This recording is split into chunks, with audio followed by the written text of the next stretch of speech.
예, 안녕하십니까. 경북대학교 고고리학과의 박천수라고 합니다. 예, 저는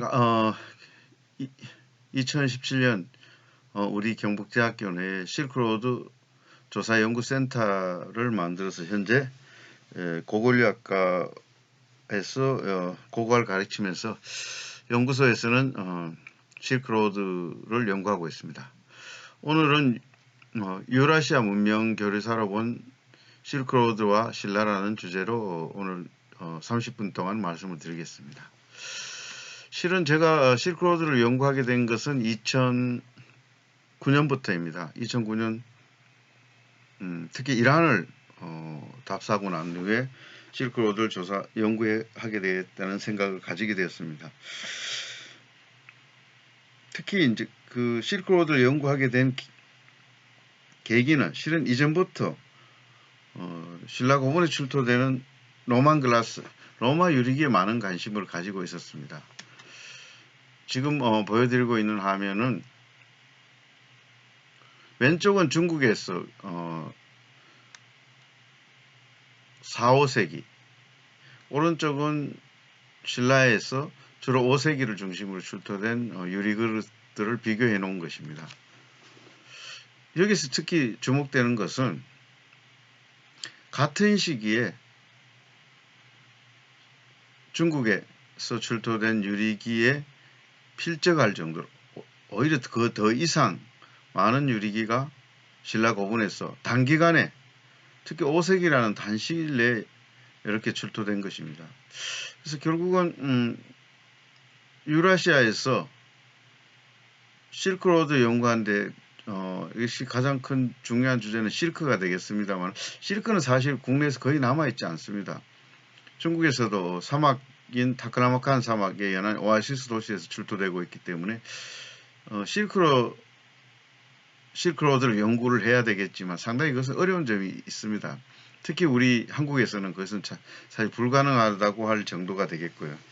그래서 저는 뭘 가지고 실크로드를 연구하겠냐고 생각했을 때 이 바로 경주고문에 출토된 유리기, 특히 로만 글라스가 대부분입니다만 유리기에 대해서 주목하게 됐습니다. 그것은 중국 대륙에서 출토된 것보다 더 많은 수의 이 유리기가 5세기를 중심으로 출토되고 있기 때문입니다. 또한 그 출토된 유리기들도 뿐만 아니라 유리기와 지금 보고 계시는 바와 같이, 오른쪽에 보고 계시는 바와 같이 이 유리기가 출토된 고분은 반드시 근간이 있습니다. 이 근간은 그럼 어떻게 왔느냐? 근간을 비롯한 신라 고분에서 출토된 황금 장신구들은 그 기원을 찾자면 실은 어디에 있느냐? 이런 흑해 주변에 있는 이 스키타이에서 그 연원을 찾을 수 있습니다. 더욱 그 연원을 찾아간다면은 그리스에 있겠습니다만은 특히 우리 한국에 전해된 신라에 전해진 황금 장신구들은 그 연원을 거슬러 가면은 물론 그리스보다는 역시 스키타이에 있다고 생각됩니다. 흑해 연안에는 이 스키타이족들이 거주하면서 기원전 1000년부터 왕성하게 문명을 꽃피운 그리스 문명으로부터 황금 기술자를 초청해서 흑해 주변에서 여러 가지 장신구를 만듭니다. 예를 들면 이런 것입니다. 우크라이나에서 나온 것, 이 목을 장식하는 목장식구입니다. 여기는 순금제 장신구인데, 여기를 자세히 보면은 이런 금을 이렇게 접합시키는 이런 기법들을 그리스 장인들로부터 배웁니다. 또 하나도 그리스 영향을 받은 황금 장신구들입니다. 흑해 주변에서 발견된 것인데 스키타이가 사용했던 것들인데, 그 연원을 그리스에 있습니다만 실은 상당히 재미있는 것은 이 밑에 있는 달려있는 수식들입니다. 그리고 여기 이것도 귀걸이에 해당됩니다만 이런 것들이 실은 신라 가야고분 출토품과 아주 유사한 점이 너무 흥미롭습니다. 예를 들면 이런 것들입니다. 지금 이 가운데 예를 들면 왼쪽에 있는 이것들은 사실 가야고분에 가져다 놓으면은, 물론 여기 기에 거는 방식이 다릅니다만은 상당히 구분이 안 될 정도로 흡사한 것이 많이 있습니다. 또 하나는 신라 고분에 보이는 이런 누군기법이 어디서 왔느냐.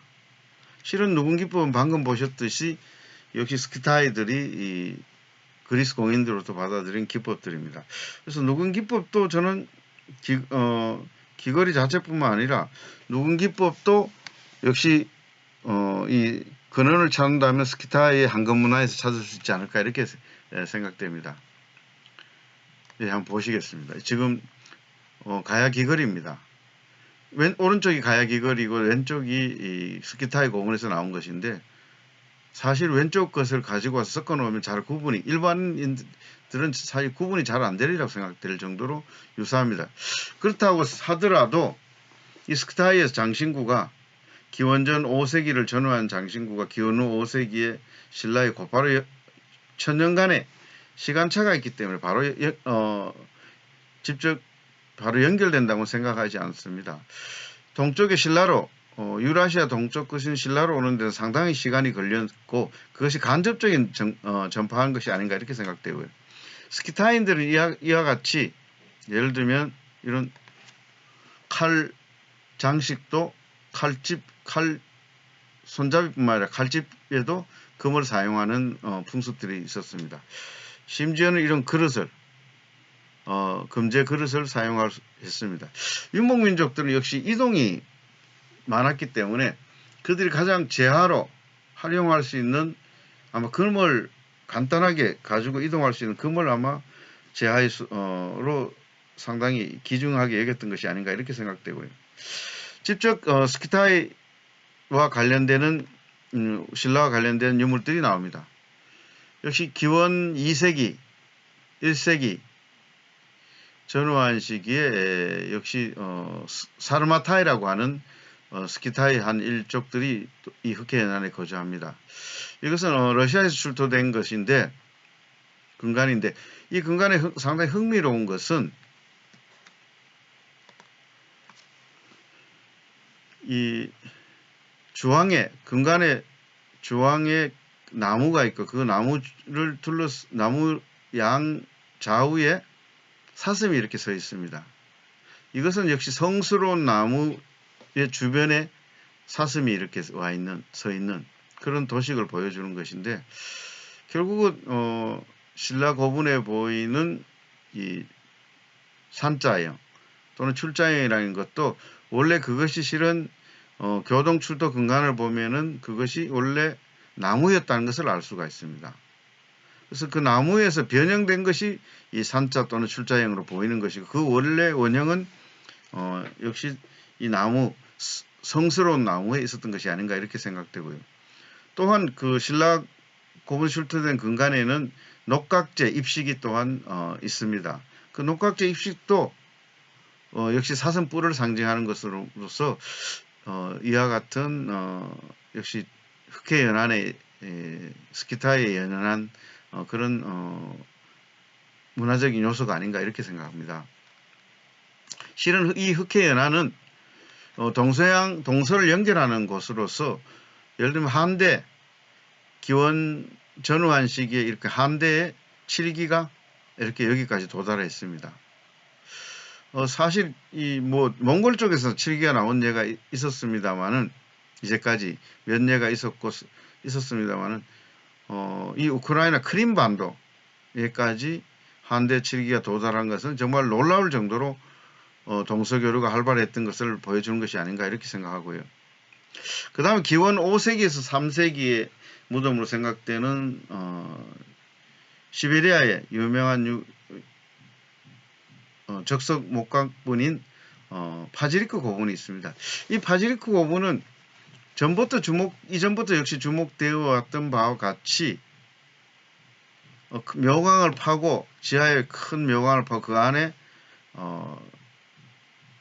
통나무로 만든 목각을 만들고 그 안에 이중 목각을 만들고 거기에 목관을 엮는 것은 역시 신라의 적석 목각분과 공통하는 요소가 있습니다. 실은 이 바질리크 고분군은 상당히 어떤 구조가 유사하지만 그 위에 이제 적석까지 하고 있는 점에서 상당히 유사하지만 연대적인 차가 많이 나기 때문에 직접 연결됐다고 보기는 어렵고 아마 이러한 적성 목각분이 시간차를 두면서 점차 동방으로 전파된 것이 신라에 도달한 것이 아닌가 이렇게 생각합니다. 이 파지리크 목각묘에서도 상당히 주목되는 유물이 출토됐습니다. 5호분입니다. 5호분에 출토된 카펫이라고 벽걸이입니다. 벽걸이는 정말 이 길이가 너비가 5m나 되는 거대한 것입니다. 에르미타지 박물관에 있는데 이 카펫에서 보면은 주황의 성스러운 나무가 있고 또한 여왕이 성스러운 나무를 이렇게 잡고 있습니다. 그래서 이 파지리크 고분에서 보이는 이러한 모습도 사실은 아까 전에 보셨던 것처럼 성수 신앙과 관계가 있는 것이 아닌가. 실은 여신이 들고 있는 것이 성스러운 나무를 이렇게 손에 들고 있습니다. 그것을 말을 탄 스키타의 왕에게 스키타이라고 해도 여기는 월지라고 하는 유목민족으로 생각하고 있습니다.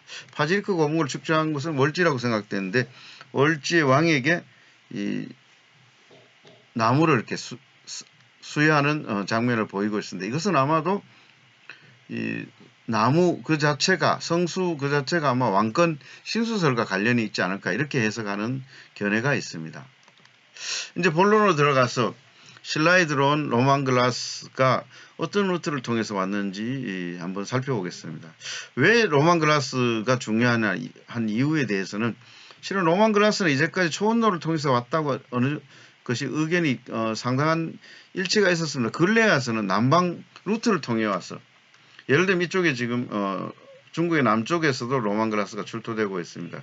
그래서 로만 글라스에 대해서 남방 전파 특히 이 인도네시아를 거쳐왔다는 그런 실은 견해도 나오고 있습니다만 저는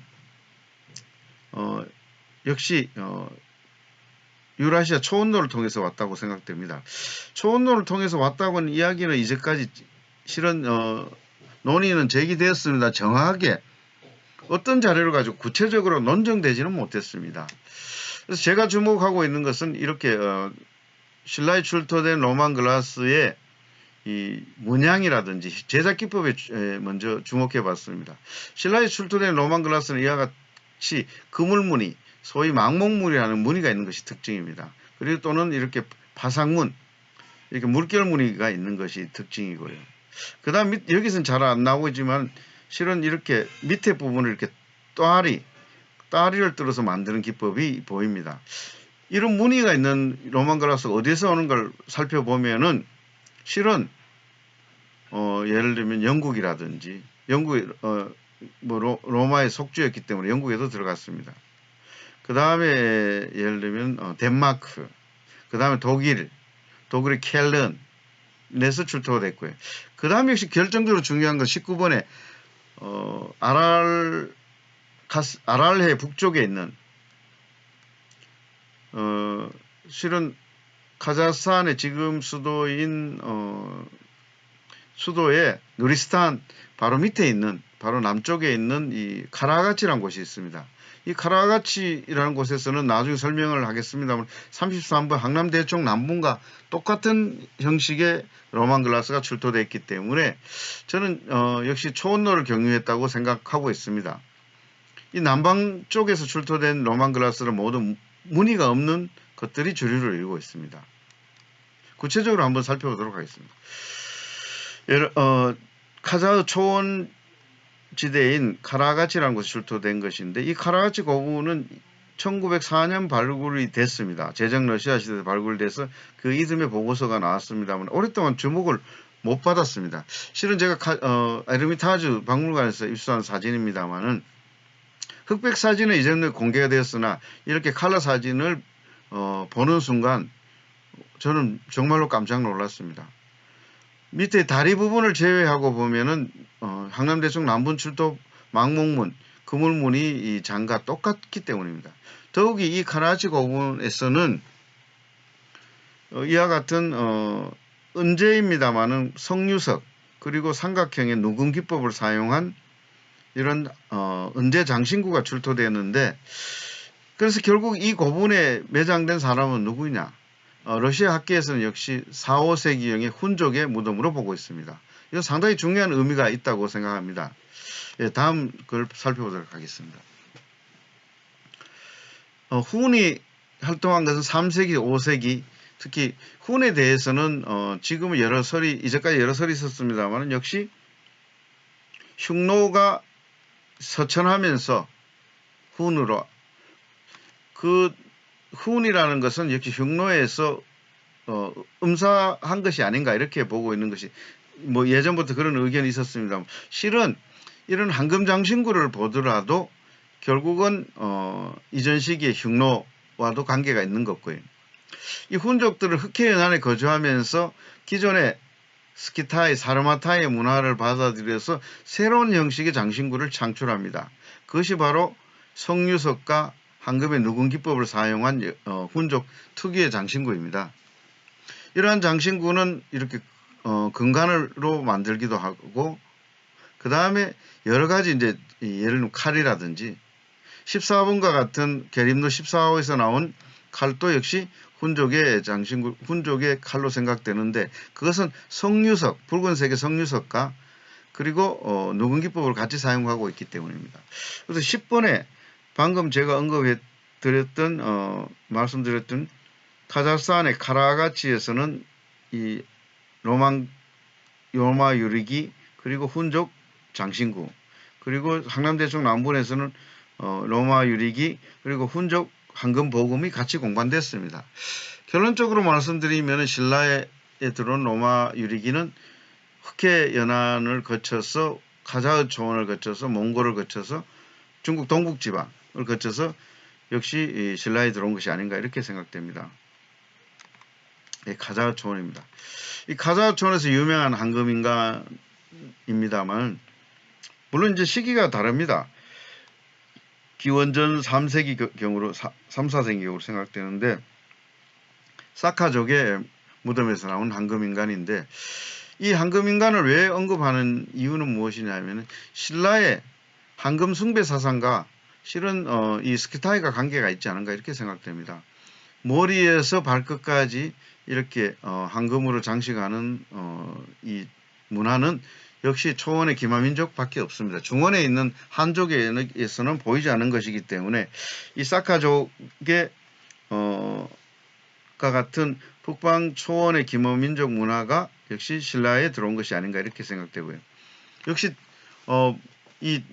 이것을 보면 알 수 있듯이 천마총의 발굴 모습입니다. 여기에 있는 황금 장신구, 머리에서 발끝까지 장식하는 황금 장신구와, 그리고 역시 유명한 천마, 말이라는 것은 역시 유목민족들의 대표적인 하나의 생업수단이자 상징입니다. 그리고 로만 글라스, 이것이야말로, 그리고 적성목각분, 뭐 기존에도 물론 이런 이야기가 있었습니다만은 이런 문화 전체가 총체적으로 아마 유라시아 초원을 통해서 들어온 것이 아닌가. 그러나 저는 기존에 이야기된 설 중에 역시 기마민족 이동설은 전혀 지지하고 있지 않습니다.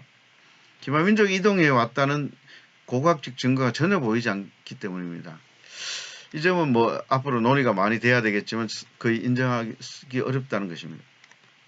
유명한 항남대청 북분에서 나온 황금제 팔찌입니다. 이 황금제 팔찌에는 예를 들면 이것은 터키석입니다. 그리고 이것은 청금석, 라피스 라즈리라는 것입니다. 그리고 여기에는 성유석, 그리고 이 삼각형의 누금 장식이 있습니다. 결국 여기 제작지에 대해서는 아직까지 불명확하지만 결론적으로 이야기 들을 수 있는 것은 이것은 결국은 훈족의 금공기술과 관련되어 있다는 겁니다. 훈족이 금공기술, 훈족이 제작했거나 또는 훈족과 관련된 집단이 이것을 만들었다고 생각됩니다.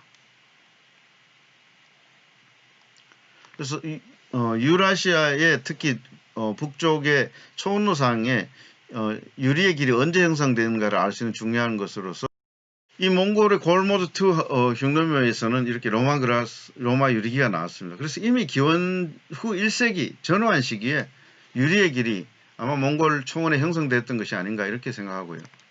이것은 내몽고에서 나온 역시 훈족의 물론 선비족의 무덤에서 나온 것입니다만은 훈족의 역시 이 근공기법으로 만들어진 것인데 역시 이렇게 녹음이라든지 그리고 보석으로 상감하는 기법이 그렇고요.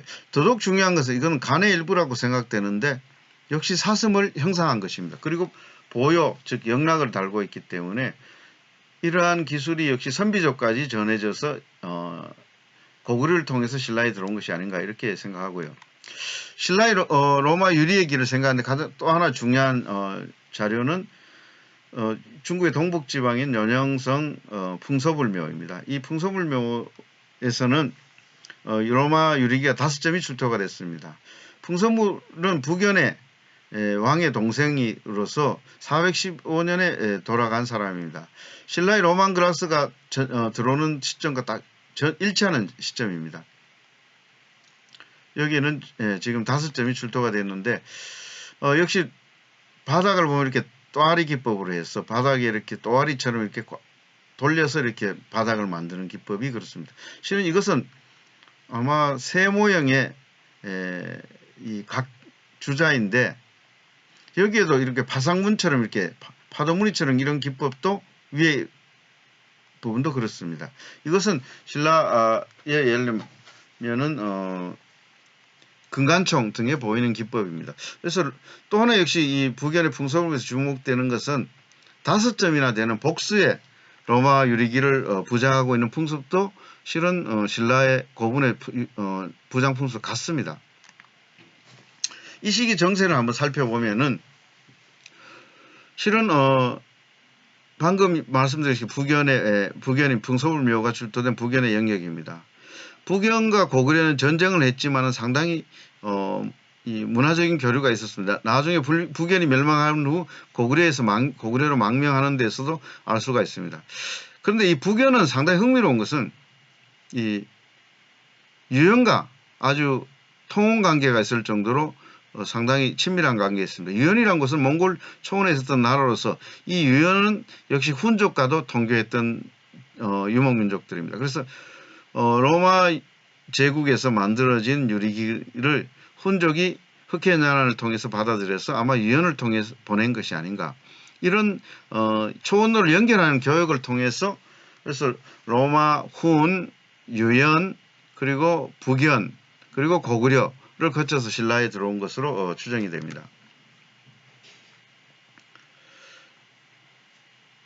이 방금 보신 것은 신라 고분 특히 왕릉을 비롯한 대릉원 고분군에서 출토된 로만 글라스를 살펴보고 있습니다.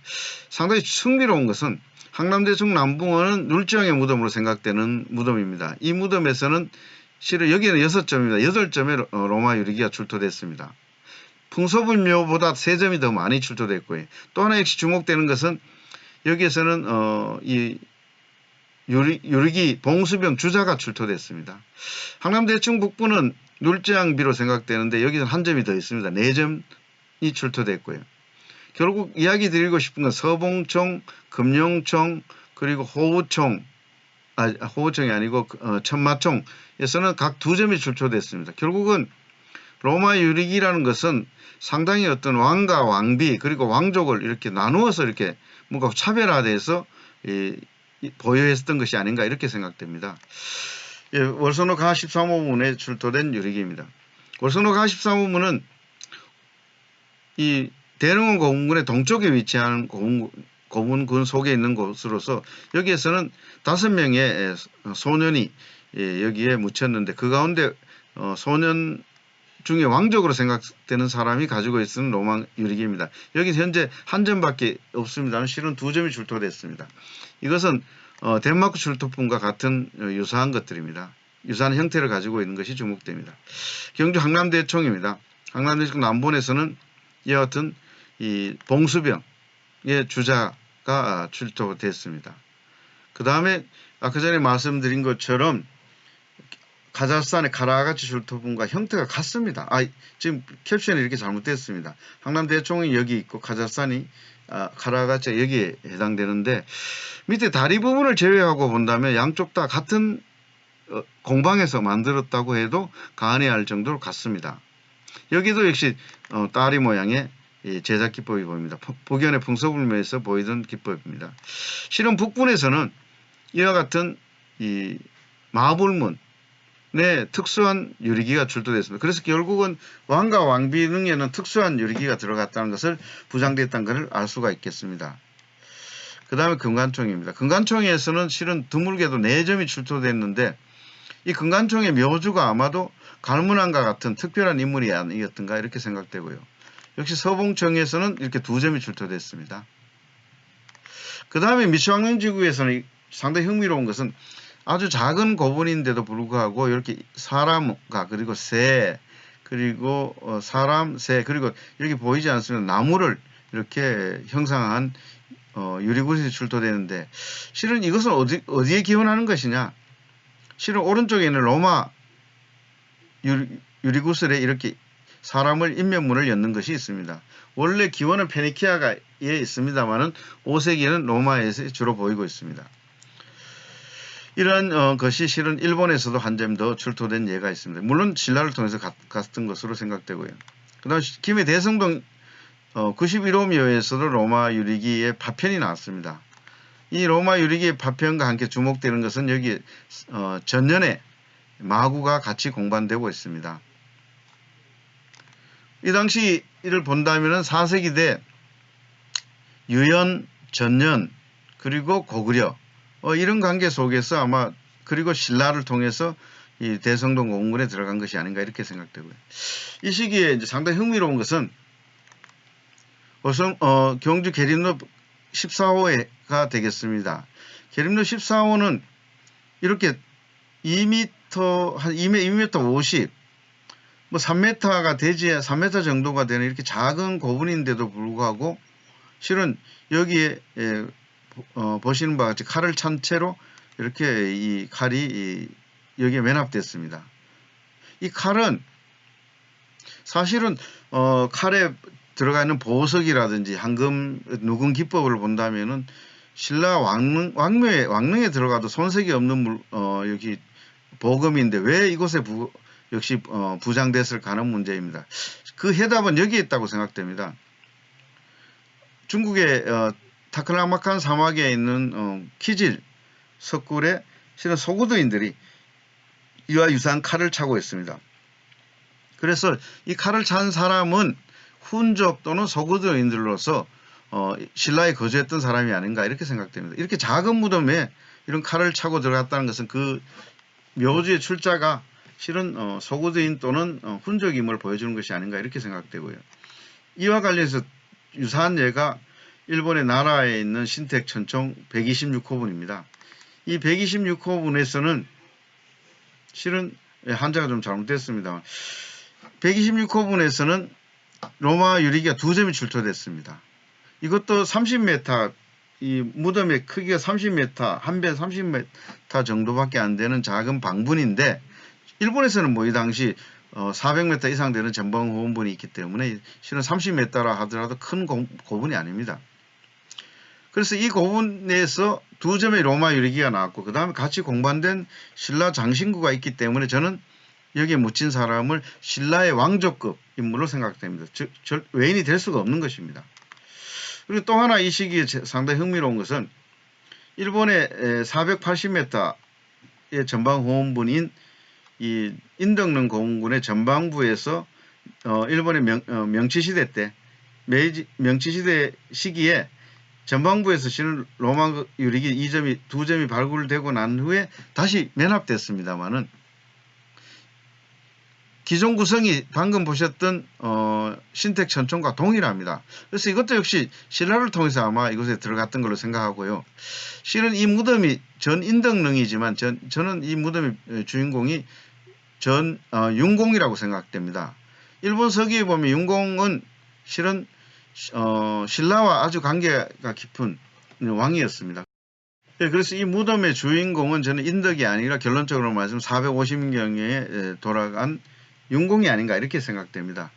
그래서 전방부는 사실 종성 매장인데 후원부에 더욱더 이 윤공의 무덤은 실은 후원부에 있을 거로 생각됩니다. 그렇게 보면은 여기에 아마 더욱더 많은 유리기가 묻혀 있을 걸로 생각됩니다. 이것은 신라왕 그리고 신라왕족의 부장 양태와 아주 유사한 점이 주목됩니다. 경주 금령청 고분에서는 소년 왕족으로 생각되는데 여기에서도 로마 유리기가 2점이 출토됐습니다. 합천의 옥정고분군에서도 신라를 통해서 이입된 역시 로마 유리기 1점이 여기에 출토됐는데 상당히 흥미로운 것은 합천 옥전 M15부는 5세기 중엽에 축조된 무덤입니다. 경주 금령청은 5세기 말에 축조된 무덤인데 여기서 생각할 수 있는 것은 똑같은 유리기입니다. 그래서 이 세 점은 아마 같은 시기에 입수된 것이 아닌가. 그렇다면 그 시기는 언제인가? 옥전의 왕묘에 전해지기 이전, 그 왕릉에 묻히기 이전, 그래서 5세기 1, 4분기, 5세기 초에 이미 신라에 이입된 것이 아닌가 이렇게 생각되고요. 그것이 전세되어 나중에 경주 금령청에 부장된 것이 아닌가 이렇게 생각됩니다.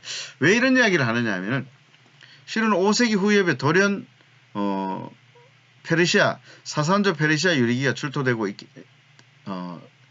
매납되고 있기 때문입니다. 사산조 페르시아 유적입니다. 사산조 페르시아의 유리기의 가장 큰 특징은 이렇게 그 커트 기법이 들어가는 것이 특징입니다. 물론 로마 유리기에도 커트 기법이 있습니다만 사산조 유리기는 이 두께가 두껍고 커트가 아주 크고 화려하게 이렇게 시문된 것이 특징입니다. 실은 항남대총 북분에 5세기 3, 4분기에 돌연 한 점에 이 사산조 페르시아 커트 그라스가 들어가 있습니다. 구연부 일대를 이렇게 깎아서 이렇게 마연한 흔적이 보이는데 저는 5세기 후엽에 실은 돌연 이 항남대총 북분에 이 커트 그라스, 사산조 페르시아 커트 그라스가 부장된 건 상당히 주목된다고 생각됩니다. 사산조 페르시아 커트 그라스, 항남대총 남분과 같은 시기의 커트 그라스인데 특히 밑에 있는 것들은 상당히 유사한 형태를 하고 있습니다. 실은 이 시기에 유라시아의 대변혁이 있었던 것이 아닌가 이렇게 생각됩니다. 왜냐하면 450년대 훈의 왕인 훈 제국의 왕인 아틸라가 죽으면서 훈 제국이 와해됩니다. 그러한 가운데 로만 그라스가 실은 신라에는 4세기, 5세기 중엽까지 들어오고 5세기 중엽이 되면은 이 사산조 페르시아 유리기가 들어오게 된 것이 아닌가. 그래서 결국은 초원로의 동서교역을 주재하던 훈이 붕괴되면서 훈을 중심으로 한 교역 네트워크가 실은 붕괴되는 가운데 사산조 페르시아가 역시 그런 동서교역의 주도권을 잡는 것이 아닌가 이렇게 생각되고요. 실은 현재 5세기 후반대 사산조 페르시아 유리기는 단 한 점밖에 없습니다. 이는 앞으로 이제 발굴되면 더욱더 나올 가능성이 있다고 생각됩니다. 그것을 방증하는 것이 바로 사산조 페르시아산 유리구슬입니다. 사산조 페르시아산 유리구슬인데 주목되는 것은 이렇게 물방울 무늬를 이렇게 상감하는 것이 특징입니다. 물방울 또는 원문을. 실은 경주 쪽샘지구 1호분에서 족샘지구 41호분에서 이런 물방울 이중원문 모양의 이중원문상의 모자이크 구슬이 출토가 됐습니다.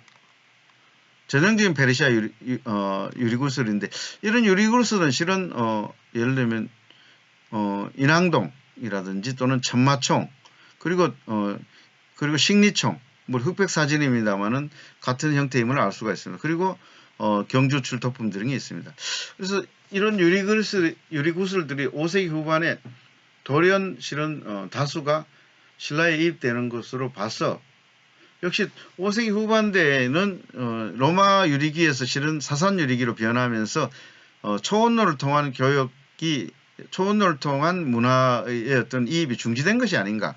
그것을 대신해서 사산조 페르시아가 역시 오아시스로 즉 사막로를 통해서 아마 신라에 이런 이입된 것이 아닌가 이렇게 사산조 페르시아 문물이 이입된 걸로 볼 수 있겠습니다. 사산조 페르시아 유리기에 이입되는 경로를 한번 살펴보겠습니다. 실은 유리기와 함께 이 사산조 페르시아 은하가 같이 이렇게 유통됩니다. 그래서 사산조 페르시아 수도였던 지금 현재 이라크에 속하는 크세데폰을 중심으로 해서 이렇게 해서 크세데폰에서 이렇게 서쪽으로 타크라마칸 사막을 따라서 사막로 오아시스로를 따라서 이렇게 중국에 들어오는 것이 보입니다. 물론 해로를 통해서 그런 것도 보이지만 실은 이 페르시아를 통해서 들어온 문물은 이 사막로 오아시스로를 통해서 들어온 것으로 생각되고 있습니다. 이를 신라에 전한 대표적인 역시 그 중국의 북방에 있었던 부기가 여기에 해당되겠습니다. 대동에 있는 부기의 무덤입니다. 부기의 대동에서는 이와 같은 사산조 페르시아 은하 그리고 사산조 페르시아 전형적인 커트 유리기가 출토됐습니다. 부기에서는 이와 같이 실은 페르시아 유리기의 영향을 받아 제작도 한 것이 아닌가 이렇게 생각되고요. 특히 오른쪽에 있는 건 신라 출토품입니다. 상당히 유사하기 때문에 신라 출토품의 일부는 페르시아의 영향을 받아서 부기에서 제작된 것이 아닌가 이렇게 생각되고요. 또 하나 역시 주목되는 것은 이 시기에 페르시아 문물로 주목되는 것은 경주 식리총입니다. 이 식리총의 문양에 보면 이렇게 거북 등떡지 무늬, 구간문이 보이는데 구간문 안에 쌍조를 이렇게 시문해 놨습니다. 표현해 놨는데 실은 구간문에 보면 이렇게 작은 구슬 무늬가 있는데 이것은 연주무늬라고 하는 것으로서 사산조 페르시아의 전형적인 문양으로서 역시 진주를 도안한 것입니다. 또한 사산조 페르시아에서는 이와 같은 구간문 내에 실은 여러가지 동물을 이렇게 상징적으로 이어놓는 그런 은기들이 있습니다. 그 은기, 항남대총 북분의 은기도 사산조 페르시아의 영향을 받아서 제작된 것으로 볼 수 있겠습니다. 이 시기에 또한 유리기는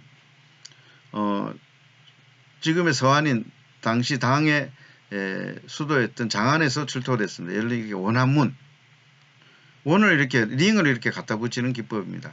이것이 우리 대구 근처에 있는 실은 칠곡 송림사 전탑 속에서도 출토가 됐습니다. 그리고 현재 국내에서는 출토가 안 되고 있습니다만 6세기대 일본의 6세기대 고분 안한능 고분에서 아마 일본의 왕릉으로 생각되는 고분, 이 왕릉에서도 이 커트글라스가 출토됐습니다. 그 다음에 일본과 외화 그리고 신라 가야와의 교역로의 항해로의 중간에 있는 오키노시마라는 섬에서 실은 오키노시마 섬에서 이렇게 사산조 페르시아산 커트글라스가 출토되는데 이렇게 이 돌출문 파편입니다. 보고 나면 이런 형태가 되겠습니다. 실은 이곳에서는 이 8569입니다만 75, 8569에서는 신라산 금동제 마구, 신라산 반지가 출토되고 있기 때문에 이것이 역시 신라를 통해서 들어왔다는 걸 알 수가 있고요.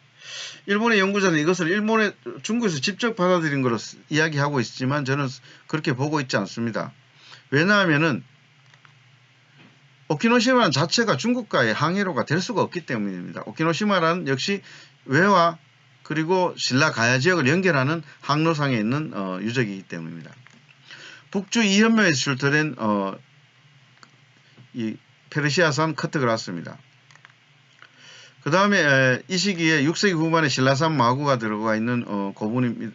유명한 나라 현해인 후지노키 고분입니다만 이 후지노키 고분에서도 실은 주목할 만한 것이 나왔습니다. 여기에는 예를 들면 코끼리가 새겨 있다든지 서역적인 요소가 보이고 있습니다. 예를 들면 이와 같은 거북 등딱지 무늬 내에 코끼리가 새겨져 있는데 이러한 코끼리 문양도 실은 북위를 통해서 중앙아시아를 통해서 들어온 걸로 생각됩니다. 아프라시아에 있는 궁전에 있는 코끼리 문양입니다.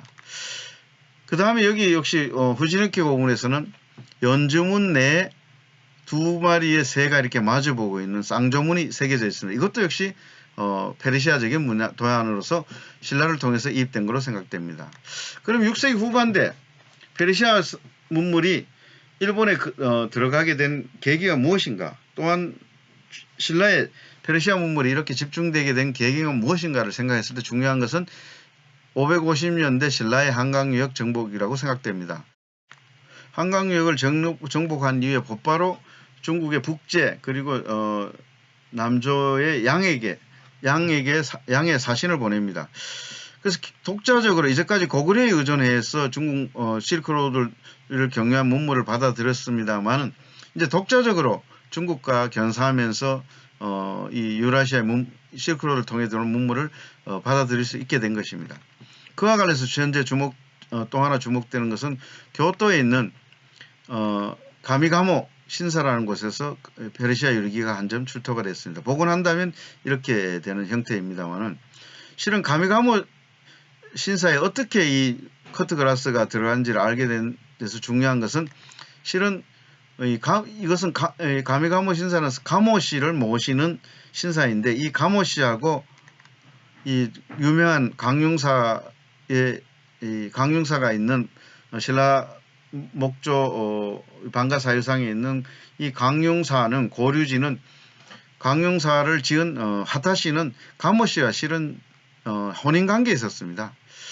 이 하타씨는 뭐 주목하는 바와 같이 역시 신라 계통의 도레인인데 하타씨를 통해서 실은 이 가모씨가 받아들인 것이 아닌가. 이 하타씨는 이런 강융사 불상은 예를 들면 국보 불상뿐만 아니라 경북대학이 소장하고 있는 이 봉화 북지리 불상으로 봤을 때 신라와 아주 밀접한 관계가 있었던 걸로 생각됩니다. 정창원에 들어가 있는 커트글라스입니다. 그래서 정창원에는 또 한 점에 실은 이 페르시아 유리기가 있는데 이 페르시아 유리기는 이러한 출토품입니다. 구차에 있는 구마트라 석굴에 묘사된 페르시아 원한문 유리기입니다. 중국의 서안에서 출토된 유리기입니다. 그리고 칠곡의 송림사, 그리고 나라현에 있는 정창원에 소장된 것입니다. 그래서 이란에부터 사막로를 거쳐서 서안에 이르러 그리고 이 한반도를 거쳐서 일본 열도에 들어간 것을 알 수가 있습니다. 다음은 이슬람 유리기입니다. 오늘은 사실은 이슬람 유리기에 대해서는 아주 간략하게 설명하고 이런 시간이 다 됐기 때문에 마치도록 하겠습니다. 이제까지 말씀드린 것과 같이 신라의 로마 유리기는 초원로를 통해서 왔습니다. 4, 5세기. 그 다음에 6, 7세기 신라에 들어온 페르시아 문물은 초원로를 통해서 왔습니다. 그러나 8, 9세기가 되면은 상당히 흥미로운 것은 이 이슬람 유리기가 9세기를 전후한 시기에 바다 해로를 통해서 들어온 해상 실크로드를 통해서 들어온다는 것을 알 수가 있습니다.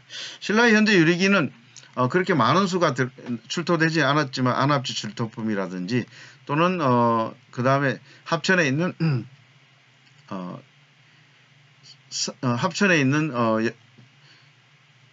절도에서 나온 유리기를 비롯해서 근래 숫자가 그리고 사천왕사에서 출토가 된 예가 있고요.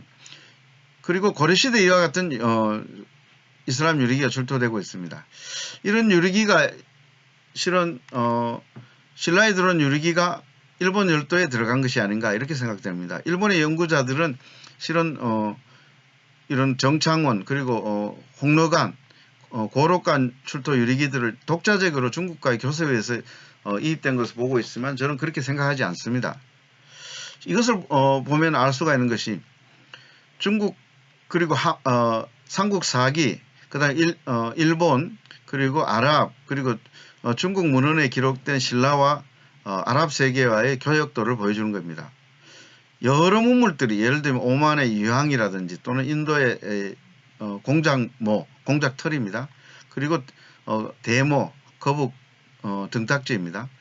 그 다음에 침향이라든지 이런 여러 문물들이 실은 인도양에서부터 시작해서 중국해를 거쳐서 실은 동해안을 거쳐서 실은 신라에 들어오는데 여기서 주목되는 것은 이것이 신라가 일방적으로 이런 것을 받아들인 것뿐만 아니라 아랍이나 중국 문헌에는 보면은 이 신라가 수출한 물품들이 있었습니다. 동경, 검, 안장, 인삼, 사양과 같은 것을 역시 중국에 수출을 했습니다. 중국을 통해서 동남아시아에 보냈습니다. 이것은 결국은 신라 상인들이 유명한 이 산동반도의 신라방을 중심으로 해서 장보고가 삼각 무역을 했습니다. 중국과 신라 그리고 일본을 연결하는 삼각무역을 했었는데 이 신라방의 소재지를 신라인 거주지를 이렇게 살펴보면은 실은山东반도에서 이川州, 천주 근처에까지 펼쳐져 있는 것을 알 수가 있겠습니다. 이것은 결국 신라인들이 일방적으로 중국에 의존하지 않고 역시 독자적으로 이슬람 세계와 교섭한 것을 알 수가 있겠습니다. 오늘은 사실은 시간이 다 됐기 때문에 이상을 여기에서 마치고 다음 기회가 되면 이슬람 세계와 실은 신라와의 교섭에 대해서 말씀드리겠습니다. 예, 두 선 넘 여기 강연 대단히 죄송합니다. 이상으로 마치겠습니다.